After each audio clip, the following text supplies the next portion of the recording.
Halo semuanya, bismillahirrahmanirrahim. Assalamualaikum warahmatullahi wabarakatuh. Baik, kali ini kita akan mencoba untuk mendemonstrasikan bagaimana cara untuk membuat augmented reality menggunakan Unity 3D. Nah, langkah pertama di sini kita kumpulkan terlebih dahulu aset yang kemudian akan kita import atau akan kita gunakan dalam project kita. Nah, aset-aset apa saja itu? Salah satunya adalah aset model 3 dimensi. Nah, kita kumpulkan terlebih dahulu, kurang lebih nanti seperti ini ya. Nah, ini ada beberapa aset 3D nanti yang akan kita butuhkan di dalam project yang akan kita buat. Jadi ini nanti ada semacam 3D model furnitur, yang mana 3D model ini dibuat menggunakan Blender 3D. Yang kita butuhkan nanti adalah file .fbx, di mana file .fbx ini bisa kita dapatkan dari hasil ekspor model 3 dimensi melalui aplikasi Blender 3 dimensi. Nah, contohnya seperti apa? Kita buka salah satu model. Di sini ada living sofa 2 ya. Sebenarnya di sini saya sudah punya file .fbx-nya, tapi misalkan teman-teman belum punya, nanti bisa diekspor secara manual. Nah, caranya silahkan dibuka menggunakan Blender, aplikasi Blender terlebih dahulu. Kemudian nanti di bagian pojok kiri atas kita klik file. Kemudian di sini ada opsi export. Nah, export ini punya banyak opsi. Salah satunya adalah file FBX. Nah, kita bisa pilih opsi FBX ini yang kemudian nanti disupport oleh Unity seperti itu. Kita klik misal FBX. Nah, nanti kita sesuaikan saja apa yang kita perlukan, misalkan transformasinya seperti apa, dan kemudian misalkan objek yang pengen kita ekspor itu objek apa saja. Kan tidak semuanya kan, mungkin hanya mesh-nya saja atau mesh dan armature dan lain sebagainya seperti itu. Berhubung saya sudah punya, ini saya close saja. Kita akan coba fokus untuk mengimport si file .fbx nya ini ke Unity. Nah, caranya seperti apa? Tinggal kita klik file .fbx nya, kita drag, kita masukkan ke Unity. Kita lepas di bagian project panel seperti ini. Oke, kita akan membutuhkan banyak file 3 dimensi seperti yang kita lihat di sini sebagai asetnya. Artinya akan lebih baik lagi semisal bisa kita kelompokkan, bisa kita organisir. Nah, caranya kita seperti apa? Kita bisa membuat sebuah folder untuk mengorganisir file khusus model 3 dimensi. Kita klik kanan di sini, kemudian create, kemudian folder. Nah, di sini bisa kita tambahkan nama foldernya misal 3D model seperti itu. Nah, setelah membuat folder 3D model, kita bisa klik drag si sofa ini kemudian dimasukkan ke dalam 3D model. Untuk langkah berikutnya, kita tinggal mengimport model-model yang lain. Kita double klik dulu di sini, kemudian kita coba untuk mengimport model-model lain yang kita butuhkan dalam project kita.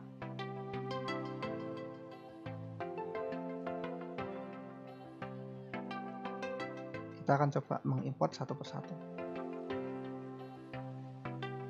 Caranya sama seperti yang sebelumnya, tinggal kita klik drag,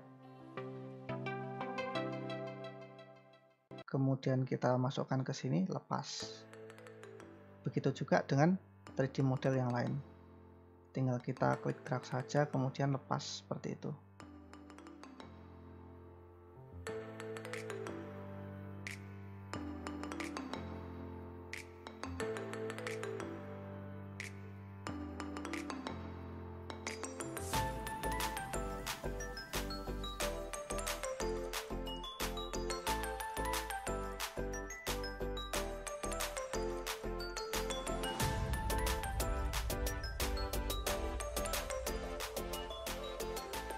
Oke, mungkin seperti itu terkait dengan cara mengimport 3D model dari project yang sudah kita buat.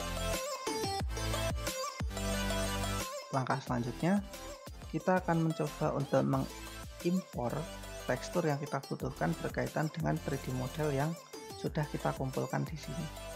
Nah, kenapa kok kita harus mengimpor teksturnya? Kita coba salah satu objek. kita klik, kemudian kita masukkan ke sini, kita drag ke hierarchy panel. Oke, seperti yang kita lihat di sini, misalkan meja ya. Ternyata di sini mejanya itu masih polosan seperti itu. Nah, biar tidak polosan seperti apa? Kan harapannya kan punya tekstur ya. Misalkan teksturnya seperti kayu atau seperti apa. Nah, biar tidak polosan seperti ini, maka kita harus import teksturnya terlebih dahulu, kemudian kita assign teksturnya itu ke 3D model yang kita butuhkan seperti itu. Nah, kita akan coba untuk mendemonstrasikan terkait dengan hal tersebut. Pertama, kita delete terlebih dahulu ya, biar kembali seperti semula. Nah, kita akan coba untuk mengimpor salah satu tekstur dari 3D model yang sudah kita kumpulkan, misalkan yang side table ini ya, side table 1F. Kita buka foldernya terlebih dahulu. Nah, di sini sebenarnya sudah disediakan beberapa tekstur, hasilnya harusnya seperti ini. Seperti yang teman-teman lihat, ini ada beberapa tekstur yang saling bersesuaian dengan hasil akhirnya. Nah, harusnya mungkin seperti ini, atau seperti ini, atau seperti ini, atau seperti ini. Nah, tergantung tekstur mana yang kita assign nanti, seperti itu. Nah, kita akan mencoba untuk pakai warna yang agak terang saja. Berarti ini kita pilih dua tekstur ini ya. Kita klik, kemudian kita drag. Kita coba masukkan ke sini.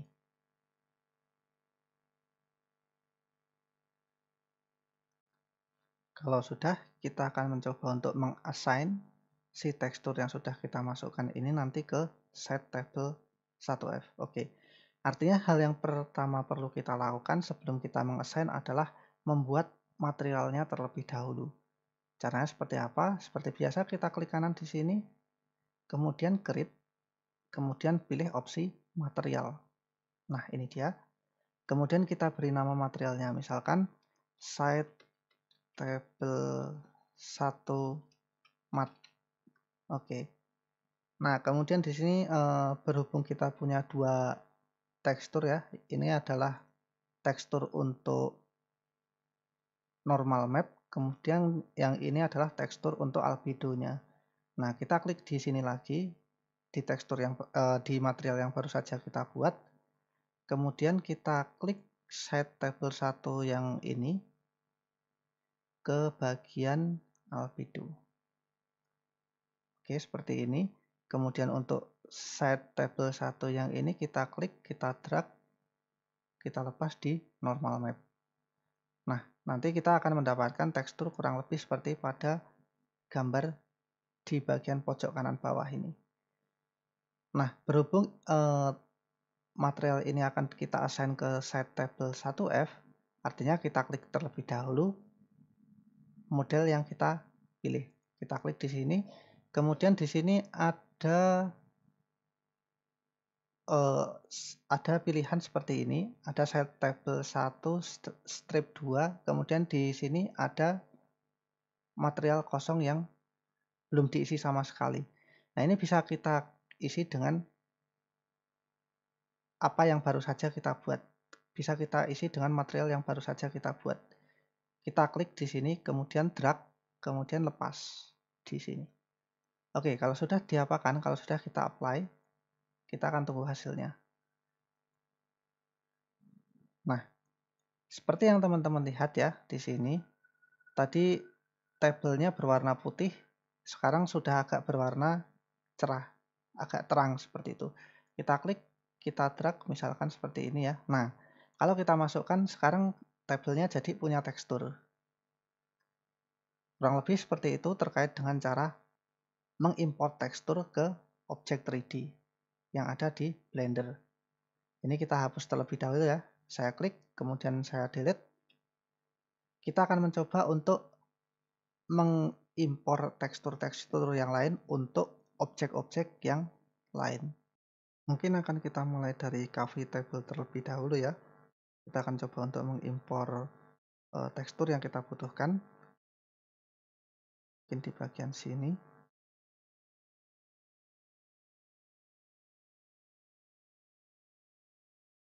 Nah, ternyata belum saya ekstrak untuk tekstur yang kita butuhkan.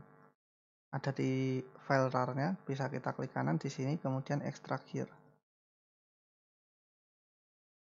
Oke, kita akan butuh salah satu tekstur dari beberapa opsi yang disediakan.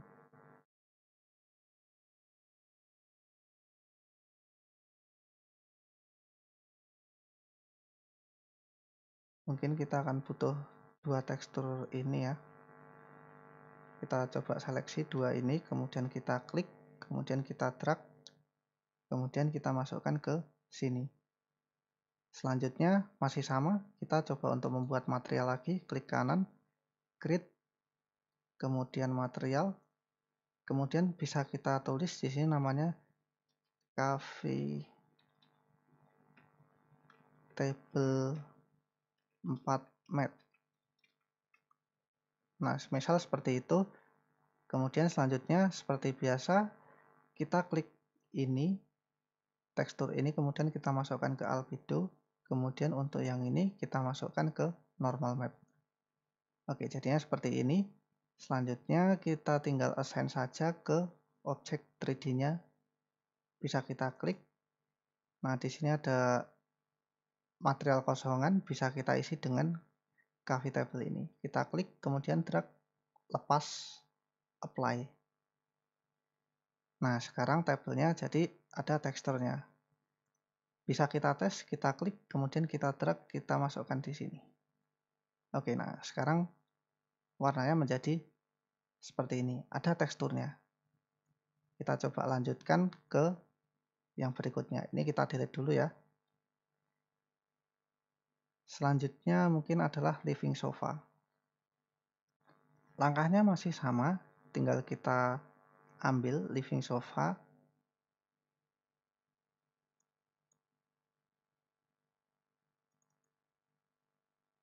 ada di sini. Nah, di sini disediakan beberapa tekstur. Kita pilih salah satu, mungkin yang hitam saja ya. Kemudian kita klik, drag, masukkan ke sini. Kemudian lepas. Oke, selanjutnya kita buat materialnya terlebih dahulu. Caranya seperti apa? Kita klik kanan di sini. Kemudian create material. Kemudian bisa kita namakan misalnya living sofa 2 matte. Nah, seperti itu ya. Kita sesuaikan saja namanya dengan nama 3D modelnya. Kemudian kita klik. Yang ini kita masukkan ke albedo. Kemudian yang ini kita masukkan ke normal map. Oke, jadinya nanti seperti ini. Kita klik living sofa, kita pilih material yang baru saja kita buat, kita masukkan ke sini, kemudian di apply. Nah, sekarang teksturnya sudah berubah. Kita tes lagi, kita klik, drag, lepas. Nah, seperti yang kita lihat di sini, sekarang teksturnya menjadi seperti ini, tidak putih lagi. Selanjutnya kita akan mencoba untuk yang self atau rak. Ini kita delete dulu. Lagi-lagi kita impor teksturnya terlebih dahulu untuk self-nya ya.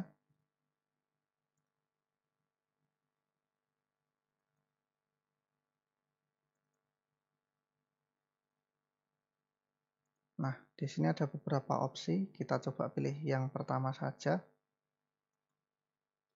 Kita klik, drag, kemudian masukkan ke sini. Nah, kita buat materialnya, klik kanan, create material. Kemudian kita namakan misalkan self 2F. Oh, maaf, saya rename, saya tambahkan mat misalkan, rename self 2F mat. Oke, selanjutnya tinggal kita drag and drop lagi si teksturnya. Oke, seperti ini. Next, kita klik self 2F-nya, kemudian kita assign material yang baru saja kita buat seperti itu. Kita klik, drag, lepas, apply. Bisa kita tes, misalkan kita klik, drag, kita masukkan ke sini, hasilnya seperti apa. Nah, seperti yang teman-teman lihat di sini ya. Kalau sudah, bisa di-delete ininya, di-delete modelnya di hierarki. Oke. Selanjutnya kita akan mencoba untuk yang berikutnya, yaitu lamp. Masih ada 3 objek ya. Langsung saja kita ambil salah satu tekstur untuk lamp.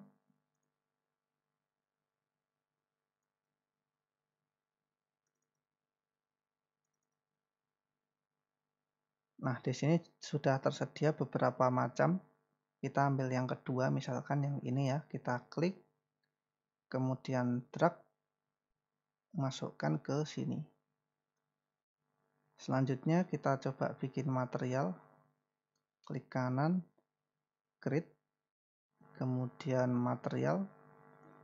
Kita beri nama misalkan tail lamp 1 matte. Oke, enter. Kemudian kita masukkan teksturnya. Ini kita drag, kita lepas di sini. Oh maaf, kita drag, lepas di sini. Kemudian yang ini kita drag, lepas di normal map. Oke, selanjutnya kita klik lampnya. Nah, ini material yang baru saja kita buat, kita assign di sini. Kita klik, drag, lepas di sini. Kemudian kita apply. Nah, hasilnya seperti apa? Bisa kita tes terlebih dahulu. Kita klik, drag, masukkan ke sini. Oke, jadi hasilnya kurang lebih nanti seperti ini ya. Ini bisa kita delete lagi. Oke. Selanjutnya mungkin yang TV 1F dan TV unit 1F. Oke. Kita coba yang TV 1F terlebih dahulu.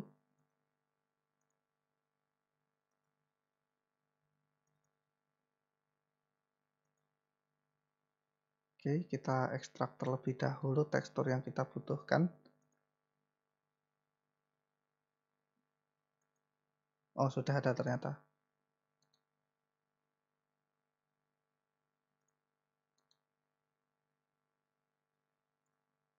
Nah, ini dia. Kita klik, kita seleksi dua-duanya, kita drag, kemudian masukkan ke sini. Oke, kita buat materialnya, klik kanan, create, kemudian material. Kita beri nama misalkan TV 1F matte. Oke, seperti ini. Kemudian kita assign teksturnya, klik, drag, lepas. Kemudian normalnya kita klik, drag, masukkan ke normal, lepas. Selanjutnya kita klik di sini, kita klik 3D objeknya, kemudian kita masukkan materialnya, klik, drag, lepas, apply. Oke, selanjutnya bisa kita cek ya, kita klik, drag, kemudian kasih di sini, lepas. Oke, jadi hasilnya seperti ini kurang lebih.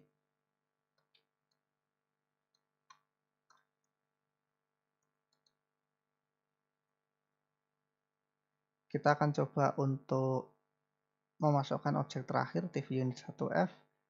Kita delete dulu yang ini. Selanjutnya kita coba untuk mengimport yang TV unit 1F. Berarti ada di sini ya.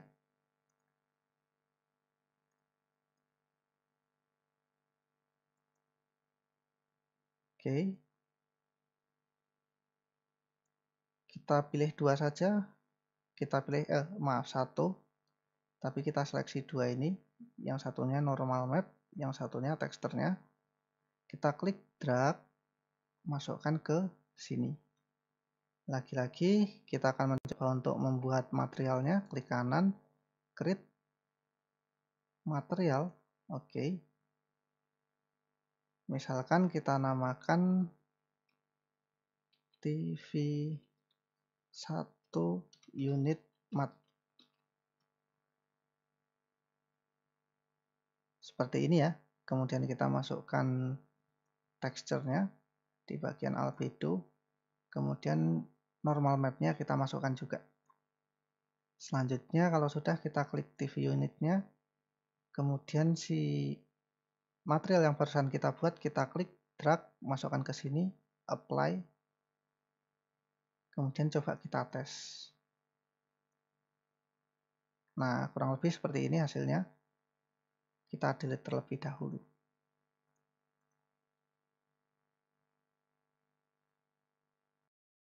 Nah, sampai di sini kita sudah melakukan dua langkah. Yang pertama terkait dengan pengumpulan aset, kemudian yang kedua adalah terkait dengan assign texture, dan selanjutnya kita akan coba untuk melakukan langkah ketiga, yakni melakukan setting augmented reality. Nah, untuk melakukan setting augmented reality ini, pertama kita terlebih dahulu masuk ke bagian file, kemudian di sini ada build setting. Nah, kita akan mencoba untuk mengubah platformnya terlebih dahulu. Mungkin awalnya adalah PC, Mac, Linux, standalone. Sekarang kita ubah dulu karena akan kita porting ke HP Android seperti itu. Jadi kita klik di bagian Android. Nah, kemudian kita switch platformnya.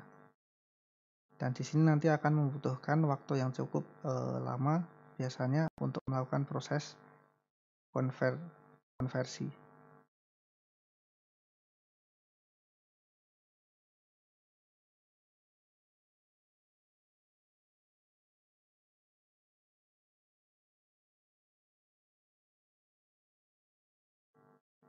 Nah, kalau sudah nanti seperti ini, tanda icon Unity-nya pindah ke bagian Android. Nah, selanjutnya apa yang perlu kita lakukan? Kita akan mencoba untuk cek di bagian player setting. Ada satu hal yang perlu diketahui di sini ketika kita ingin mengubah platformnya menjadi Android ataupun mungkin platform-platform yang lain seperti misalkan iOS seperti itu, kita harus sudah menginstal SDK-nya terlebih dahulu. Misalkan kita ingin menggunakan platform Android, artinya kita harus sudah menginstal SDK Android terlebih dahulu sebelum kemudian kita mengubah menjadi Android platform. Oke, langsung saja masuk ke bagian player setting. Kita klik di sini ya. Nah, kemudian ada beberapa opsi seperti yang kita lihat di sini, mulai dari icon, resolution, kemudian splash image, other setting, publishing, kemudian XR setting. Pertama kita aktifkan dulu XR settingnya terlebih dahulu. Nah, di sini ada opsi Vuforia Augmented Reality Supported. Kita checklist opsi ini. Kita berikan tanda centang. Kemudian di sini muncul keterangan XR is currently not supported when using the Vulkan Graphic API. Nah, artinya di sini Vulkan Graphic API-nya tidak cocok untuk kita gunakan, bisa kita hilangkan di bagian other setting. Nah, di bagian Graphic API nanti kita klik seperti ini, kemudian bisa kita remove terlebih dahulu dengan menggunakan tanda minus ini.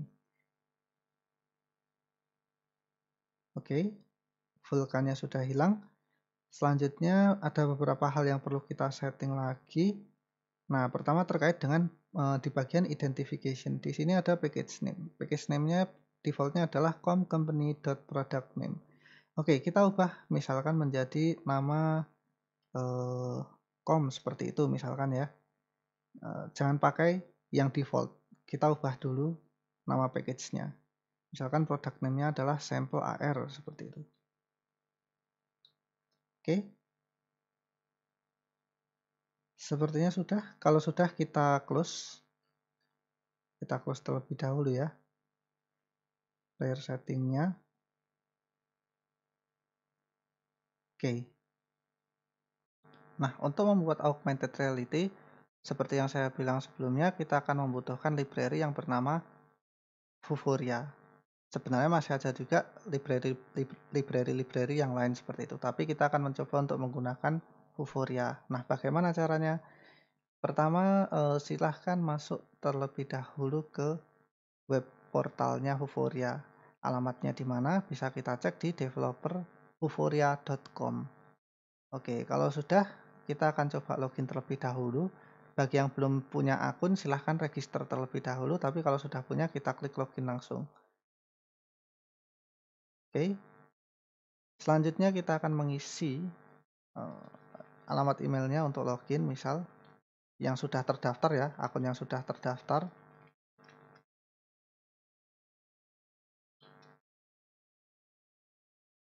Kemudian kita mengisikan passwordnya, kemudian login. Kalau sudah, di sini kita akan dihadapkan terhadap dua pilihan. Yang pertama, License Manager, kemudian yang kedua adalah Target Manager. Nah, di sini kita akan mencoba untuk mengenerate license-nya terlebih dahulu. Kita akan mencoba untuk mendapatkan development key-nya. Oleh karena itu, kita akan buat satu. Silahkan diklik di bagian Get Development Key. Kemudian kita akan diminta untuk mengisi isian license name. License name ini bisa kita isi dengan misalkan nama aplikasi kita, seperti itu. Misalkan tadi namanya adalah sampel AR. Seperti itu ya.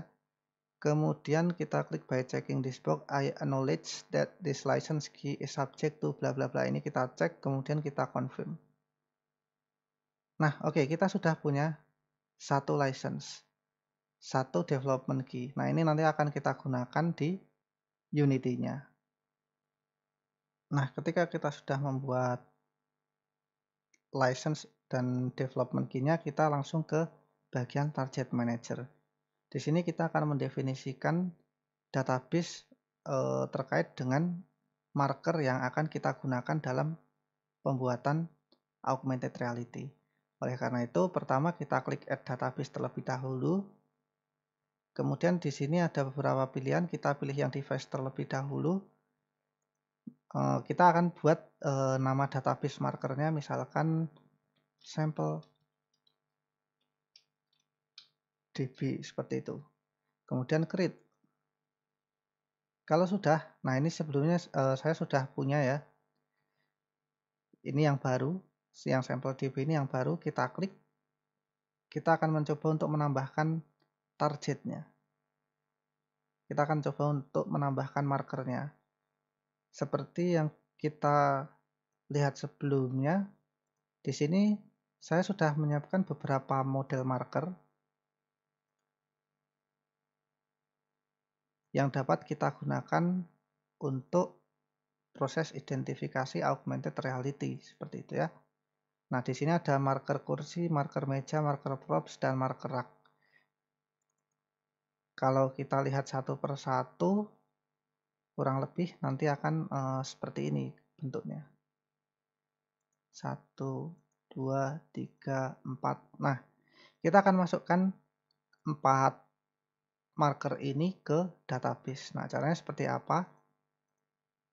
Silahkan kita lanjutkan. Tadi kita sudah masuk di sampel DB, kemudian kita tambahkan add target. Oke, kita ambil single image, kemudian kita cari posisi atau letak markernya di mana. Nah, pertama kita tambahkan yang marker kursi terlebih dahulu ya. Kita cari markernya, lokasinya di mana. Kita cari misalkan yang marker kursi terlebih dahulu. Kemudian width-nya saya isi dengan 1 misal. Kemudian di sini saya add. Namanya marker kursi, betul? Boleh kita ganti sih sebetulnya. Tapi saya pakai nama file saja secara default, jadi langsung saya klik add.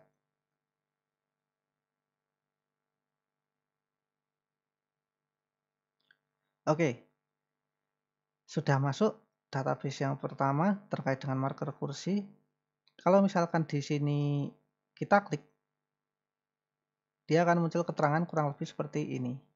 Nah, jadi semakin tinggi nilai augmentable-nya, semakin besar rating nilai augmentable-nya, maka si marker ini akan lebih mudah dikenali oleh sistem. Sederhananya seperti itu. Nah, mungkin kita langsung balik saja ke sampel DB ya. Kita klik di bagian sini, di breadcrumb-nya, di sampel DB. Oke. kita sudah punya marker kursi, kita tambahkan yang lain. Add target, kita tambahkan yang lain. Semisal di sini tadi ada beberapa yang belum kita masukkan. Meja 1, add. Kemudian kita tambahkan yang lain lagi.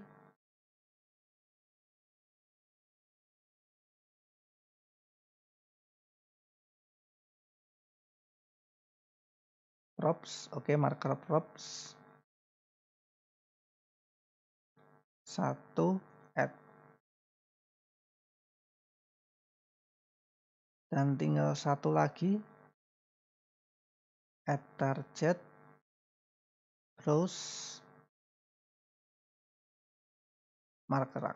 Oke, ini satu, kemudian add. Jadi kalau bisa ketika kita membuat marker itu mempertimbangkan rating juga seperti itu. Kalau bisa dibuat ratingnya sebagus mungkin. Sampai bintang 5 misal seperti itu ya. Jadi nanti kalau membuat marker tolong dipertimbangkan hal ini. Semakin unik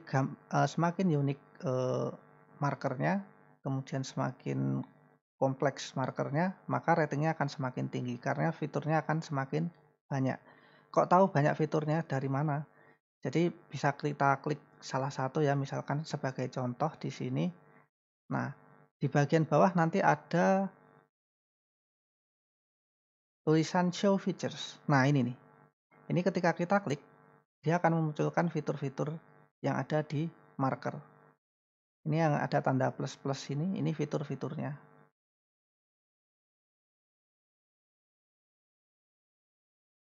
Oke, saya hide lagi, saya balik ke sampel DB. Oke, nah di sini kita sudah punya 4 marker. Kita akan coba untuk mengimplementasikan 4 marker ini di aplikasi kita. Oke, selanjutnya silahkan diklik di bagian download database ini. Nah, di sini akan muncul 2 pilihan. Yang pertama Android Studio Xcode or Visual Studio, kemudian yang kedua adalah Unity Editor. Nah, karena kita menggunakan Unity sebagai editor untuk membuat project yang kita inginkan, kita pilih Unity Editor, kemudian kita klik download. Sambil menunggu, nah, setelah selesai, maka kita akan mendapatkan Unity package seperti yang kita lihat di bawah ini. Saya klik ya, show in folder. Nah, ini adalah yang baru saja kita download seperti itu. Sampel DB Unity package. Kita akan import ini ke project kita. Nah, caranya seperti apa? Kembali lagi ke project kita, kemudian kita pilih aset, kemudian import package. Kita akan gunakan package yang sudah kita download tersebut. Kemudian pilih custom package. Kita cari lokasinya, berhubung lokasinya berada di download ya, maaf tadi.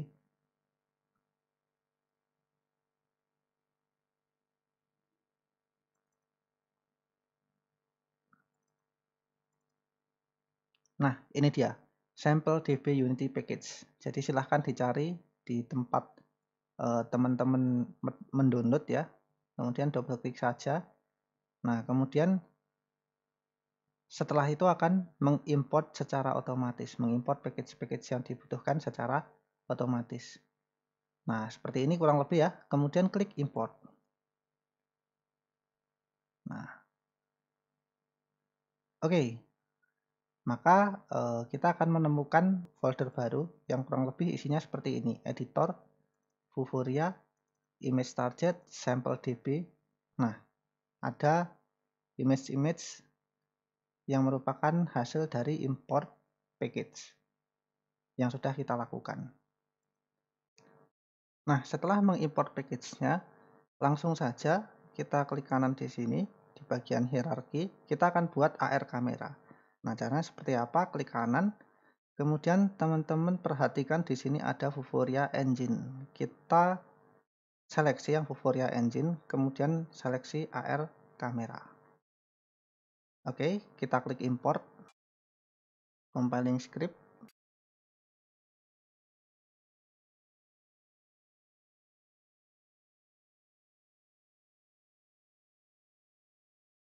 Nah, kalau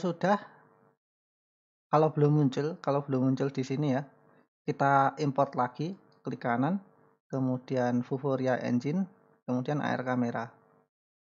Nah, sekarang sudah muncul, ada AR Camera, seperti ini ya. Nah, kita delete terlebih dahulu main kameranya, jadi main kamera ini akan digantikan dengan AR Camera. Oleh karena itu kita klik main kamera, kemudian klik kanan delete. Oke, sehingga sekarang yang ada adalah AR Camera. Nah, kita akan tambahkan image target. Image target ini fungsinya buat apa? Jadi image target ini nanti sebagai penanda marker seperti itu. Nah, caranya menambahkan seperti apa? Kita klik kanan di sini, kemudian kita pilih Vuforia Engine, kemudian image. Nah, di sini kemudian muncul image target. Nah, di image target ini bisa kita pilih. Ada di sini kita lihat di bagian komponen kita lihat ada type, ada predefined, terus user define, ada cloud reco. Berhubung kita pakai database, kita pakainya yang predefined, kemudian databasenya kita pilih yang sudah kita import dari package yang tadi kita download. Kita pakai sampel DB. Kemudian di sini ada image target. Image targetnya yang mana? Tadi kan ada 4 ya. Kita ambil yang mungkin rak terlebih dahulu. Kita klik rak. Oke. Kemudian mungkin di sini bisa kita rename terlebih dahulu ya. Di image target kita rename. Misalkan menjadi image target rak seperti itu. Berhubung markernya adalah marker rak. Selanjutnya kita klik kanan, kita bikin yang lain, kita bikin 4 ya nanti ya. Kita buat Vuforia Engine, kemudian image, kita klik kanan di sini, kemudian kita rename, kemudian kita ubah misalkan jadi table seperti itu ya. Image target table, oke seperti ini. Kemudian di image targetnya di sini diubah jadi yang meja. Oke. Atau mungkin di sini di rename meja juga sama saja sih. Klik kanan rename meja seperti itu ya. Disesuaikan saja intinya. Biar nanti tidak kebolak-balik seperti itu. Kita bikin lagi. Yang belum adalah props dan kursi. Kita klik kanan di sini. Kemudian Vuforia Engine. Kemudian image. Nah, di sini kita rename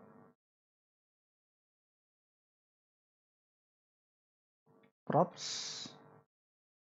Oke, propsnya di bagian inspektor image targetnya kita ganti props juga. Yang belum tinggal kursi. Kita klik kanan di sini. Kemudian Vuforia Engine, image targetnya kita ganti dengan marker kursi. Oke. Kita rename kursi. Oke, seperti itu ya. Nah, sekarang kita punya 4 image target berada di scene. Nah, kita geser satu persatu supaya kelihatan semua, mulai dari image target kursi ya. Ini sudah saya klik, saya pilih, kemudian saya geser sedikit ke sana. Oke, seperti ini. Kemudian image target props, ini kita geser ke sana. Kemudian satu lagi adalah image target meja. Ini kita geser ke sana sedikit. Oke, mungkin di sini ya. Nah, apa yang akan kita coba lakukan dengan ini? Jadi nanti kita akan mencoba untuk mengassign masing-masing 3D object tadi di tiap image target. Caranya seperti apa?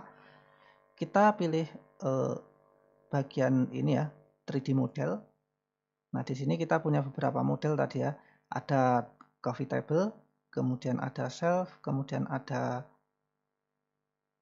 ini, ada TV unit, kemudian ada lem, dan ada berbagai macam benda yang lain. Nah, kita akan coba untuk mengassign satu persatu yang kita butuhkan terlebih dahulu sebagai sampel. Nah, pertama kita ambil yang rak dulu. Kita klik rak, kemudian kita ambil yang shelf. Shelf mana ya? Nah, ini dia. Kita klik di sini, kita drag, kita lepas di image target rak. Oke. Nah, sehingga sekarang image target rak mempunyai sebuah child namanya shelf 2F. Oke, kita resize ukurannya ya, agar tidak terlalu besar. Scale-nya kita ubah misalkan 50 seperti itu, atau mungkin 30. Oke, 30 saja. Scale-nya 30 semua ya. Jadi tidak terlalu besar. Nah, seperti ini kurang lebih. Kemudian meja, kita ambil satu meja saja mungkin. Sebagai contoh, mungkin coffee table ini ya. Kita klik, kemudian drag, kita letakkan di bawah image target meja. Oke, sehingga seperti ini. Kita ubah juga ukurannya. Ini scale-nya kita ubah jadi 30 semua. Oke, jadi seperti ini. Selanjutnya, untuk image target props, kita ambil misalkan unit ini. Lem, mana lem? Ah, ini. Kita klik, kemudian kita drag di sini, kita lepas. Oke, ukurannya kita ubah. Scale-nya kita ubah jadi 30, 30, 30. Oke, sehingga tampak seperti itu. Nah, selanjutnya kursi kita klik di sini. Di sini ada living sofa mungkin ya, living sofa. Kemudian kita klik, kita drag, kita letakkan di bawahnya image target kursi. Nah, seperti ini kurang lebih. Kita ubah scale-nya juga 30, 30 biar proporsional semua.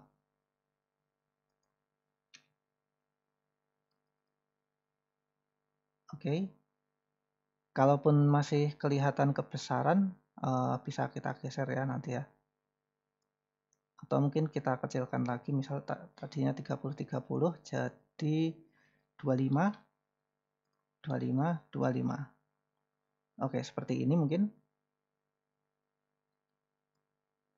Nah, selanjutnya kita akan membuat settingan di AR kameranya.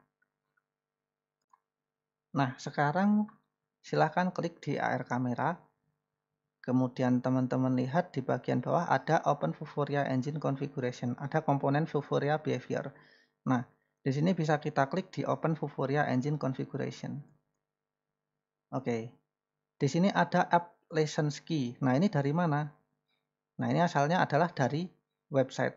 Kita tadi sebelumnya pernah membuat ininya ya, apa namanya, get development key-nya ya. Nah, nanti kita akan coba ambil dari situ, dari website.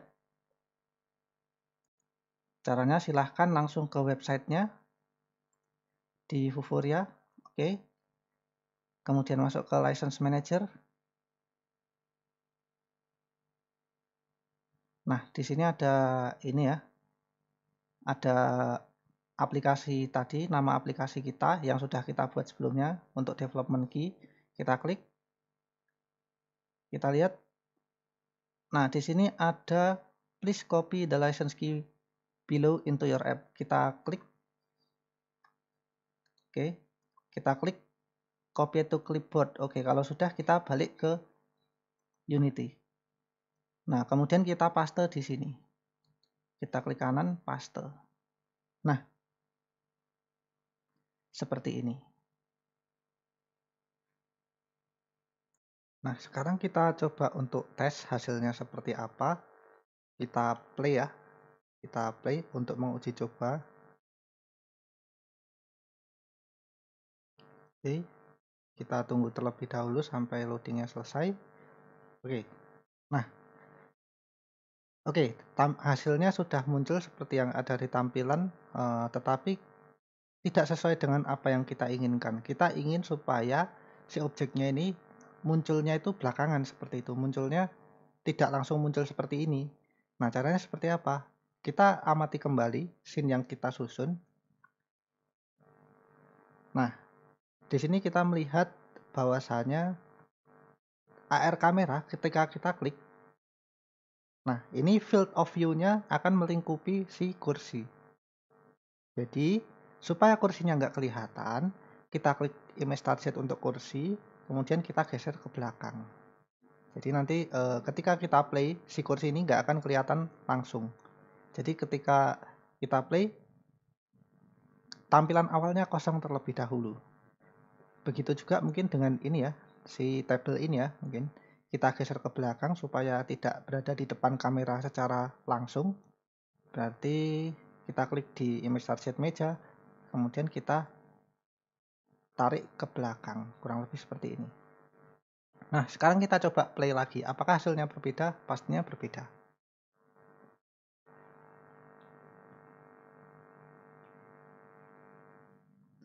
Nah, hasilnya menjadi kosong seperti yang kita harapkan. Nah, sekarang kita akan uji menggunakan marker. Nah, seperti apa caranya? Kita sudah ngeprint beberapa marker yang bersesuaian dengan database yang sudah kita buat. Database marker yang sudah kita buat di web sebelumnya ya. Nah, ini saya coba pakai marker kursi. Nah, kemudian objek kursi akan muncul ketika saya tunjukkan marker kursi di atas marker kursinya.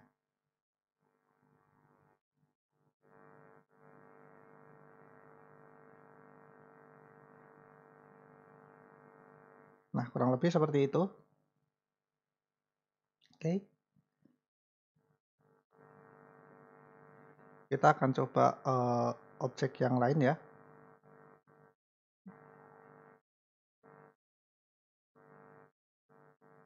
Kita akan coba objek yang lain. Misalkan di sini rak seperti itu ya. Kursi sudah kita tes dengan rak. Nah, rak juga bisa. Ternyata aktif. Oke.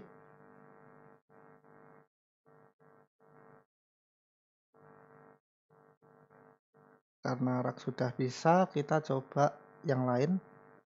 Misalkan yang props. Nah, ini ya lampu yang tadi. Berarti ini juga sudah bisa. Kita coba yang lain saja. Tinggal satu lagi yang belum adalah kursi sudah ya. Meja belum. Kita coba. Nah, ternyata bisa juga. Artinya uji cobanya ini berhasil. Ini sudah menampilkan sesuai dengan apa yang kita inginkan seperti itu. Tinggal kita susun saja nanti. Kita stop.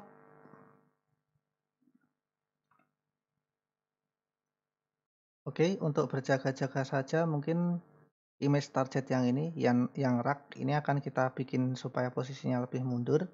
Jadi kita klik ini, kemudian kita mundurkan sedikit supaya dia berada di belakang kamera. Kemudian ini juga yang props kita undurkan sedikit.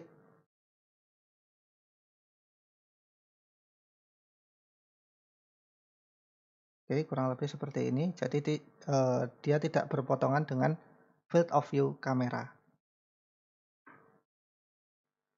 Oke, posisinya sudah pas. Selanjutnya kita akan mencoba untuk mengamati perilaku marker dan 3D modelnya. Kita akan coba play terlebih dahulu. Kemudian perhatikan baik-baik nanti ketika saya memperlihatkan marker.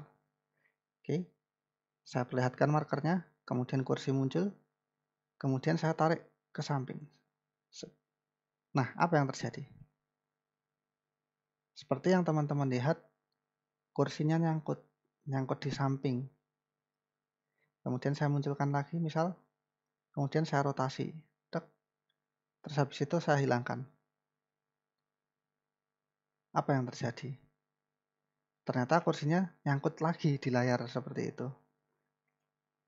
Kemudian saya tampilkan lagi. Kemudian saya geser. Nah, nyangkut lagi di layar. Saya tampilkan lagi. Saya tarik. Nah, nyangkut lagi di layar. Nah, ini kira-kira kenapa? Karena kita belum menambahkan behavior untuk menghilangkan objek ketika markernya juga hilang seperti itu. Nah, untuk mengatasi itu kita ada solusi. Kita stop dulu. Oke. Nah, di sini solusinya adalah dengan menambahkan behavior supaya ketika marker itu menghilang dari field of view kamera, objeknya juga ikut menghilang. Nah, sebenarnya di Vuforia itu sudah ada bawaan, sudah ada script bawaan terkait dengan itu. Nah, kita tinggal include saja. Caranya seperti apa? Mungkin kita masukkan di masing-masing image target ya. Misalkan image target track seperti ini. Kita klik image target track. Kemudian di sini ada add component, kita klik. Nah, silahkan di search default trackable event handler. Nah, oke, sekarang jadi ada script default trackable event handler sebagai komponen dari image target track. Begitu juga dengan target meja, prop, dan kursi. Ini kita tambahkan juga. Caranya sama, add komponen, kemudian default trackable event handler. Di search dulu ya. Oke. Kemudian image target prop juga sama, add komponen default trackable event handler. Kemudian image target kursi pun juga demikian. Add komponen default trackable event handler. Nah, sekarang kita akan coba untuk menguji lagi sebelum kita beralih ke kasus yang lain.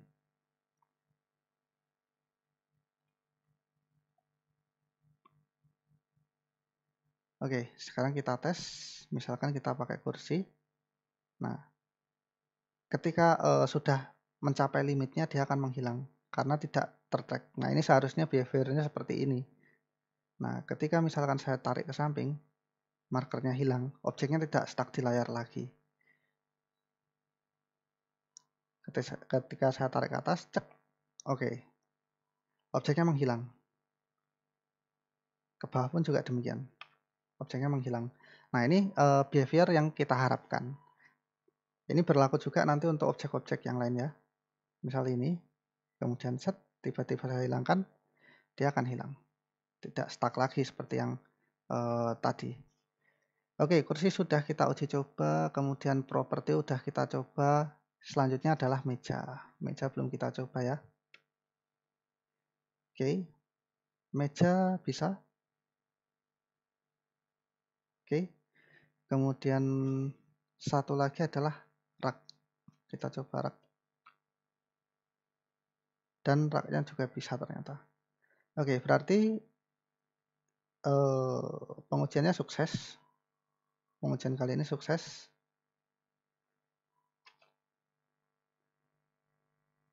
Jadi kurang lebih seperti itu bagaimana menggunakan default trackable event handler. Ini saya stop lagi ya. Oke, di sini kita berhasil membuat solusi terkait dengan permasalahan di mana objek stuck di layar. Nah, akan tetapi kita sebetulnya masih ada permasalahan lain nih. Permasalahan seperti apa? Jadi aplikasi yang kita bikin ini baru bisa menampilkan satu objek di layar. Kalau nggak percaya silahkan di play. Kalau misalkan kita menampilkan dua marker, dia tidak akan bekerja. Contoh, marker pertama, oke, keluar. Saya tampilkan marker kedua, dia tidak keluar. Nah, ini kira-kira kenapa? Di sini ada parameter yang belum kita setting. Parameter seperti apa itu? Oke, ini kita stop dulu. Kita masuk ke AR kamera. Kemudian masuk ke open Vuforia Engine Configuration. Nah, di bagian sini, di bagian inspektor ini coba ke bawah, nanti teman-teman bakal menemukan property, bakal menemukan parameter maximal tenness, kita perbesar ya, maximal tenness track object dan maximal tenness track image. Kalau ini nilainya satu semua, maka dia hanya akan dapat menampilkan satu objek. Nah, apabila ini saya ganti dua semua ya, misalkan atau 4 sekalian lah. Oke, 4 sekalian. Kalau misalkan 3 ya nanti bisa keluar maksimal 3 seperti itu. Kalau misalkan saya ambil 4 ya nanti bisa keluar 4 objek seperti itu. Jadi bisa menangani 4 objek. Atau mungkin 5 sekalian seperti itu. Jadi menampilkan 5 objek sekaligus. Oke, kita kembalikan lagi. Kemudian kita coba play. Kira-kira apa yang terjadi?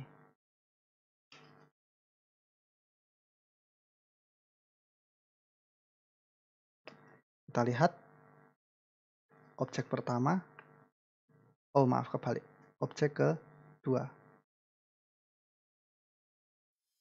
Bisa berjalan secara bersamaan. Ada 2 objek. Kita cek. Kalau ada 3 objek, seperti apa hasilnya? Nah, bisa, tetap bisa ya. Jadi ada 3 objek di sini. Oke, ini artinya konfigurasi kita berhasil. Jadi kurang lebih seperti itu terkait dengan pembuatan augmented reality sederhana. Tapi di sini sebetulnya banyak hal yang masih bisa kita kembangkan dengan penggunaan augmented reality ini. Nah, salah satunya misalkan bagaimana cara kita untuk berinteraksi dengan objek di dalam augmented reality ini. Nah, kita akan bahas terkait dengan itu di video part berikutnya. Jadi tetap saksikan dan terus diikuti. Saya cukupkan sekian untuk video kali ini. Kita akan lanjutkan di video part berikutnya. Wassalamualaikum warahmatullahi wabarakatuh.